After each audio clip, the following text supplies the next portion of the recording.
আপনারা জানেন যে আমাদের FC women's Asia cup qualifying round আছে জুলাইয়ে। তো সেটাকে সামনে রেখে আমরা অনেক দিন থেকেই চেষ্টা করে যাচ্ছি ভালো দেশের সাথে FIFA friendly plus practice match খেলার জন্য। তো আমি আমার পার্সোনাল কানেকশন দিয়ে ট্রাই নেশন একটা আমরা রেডি করতে পেরেছি। সেটা হচ্ছে যে ইন্দোনেশিয়া, জর্ডান এবং বাংলাদেশ। তো এটা খেলাটা হবে জর্ডানে।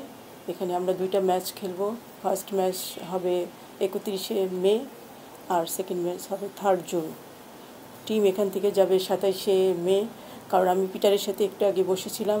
অ্যাকচুয়ালি জর্ডান আমাদেরকে দিবে 29শে মে থেকে। তো পিটার বলছিল যে আমরা যদি 2 দিন আগে যাই তাহলে সেটা আমাদের জন্য ভালো হয়, আমরা ওখানে গিয়ে কিছু প্র্যাকটিস করতে পারি।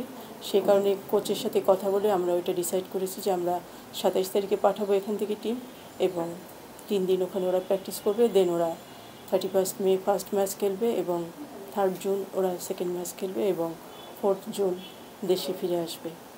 আপনারা জানেন যে র্যাঙ্কিংয়ের দিক থেকে জর্ডান হচ্ছে 74 এবং ইন্দোনেশিয়া 94, আমাদের থেকে অনেক বেশি এগিয়ে। তো আমরা চেয়েছিলাম যে Asia cup FC women's Asia cup qualifying রাউন্ডের আগে আমাদের টিম একটা স্ট্রং টিমের সাথে খেলুক এবং তারা তাদের ল্যাকিংসগুলো বুঝতে পারুক, একইভাবে কোচও বুঝতে পারুক যে টিমকে কোন লেভেল থেকে আরও তৈরি করতে হবে, সেটাকে সামনে রেখে এটা করা। তো আমার মনে হয় যে এটা আমাদের টিমের জন্য অনেক বেশি ভালো হবে। আমরা শুনছিলাম যে আসলে যারা 18 জন বাইরে ছিল যখন থেকে প্র্যাকটিস করবে এরপর থেকে তারা চুক্তির আওতায় আসবে।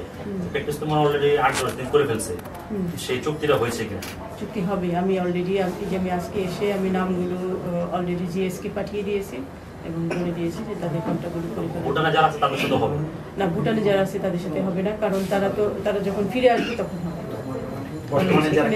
এখানে যারা বর্তমানে যারা আছে যে 8 জন, সে 8 জনের নাম আমি অলরেডি আজকে পাঠিয়ে দিয়েছি, তাদেরটা হয়ে যাবে।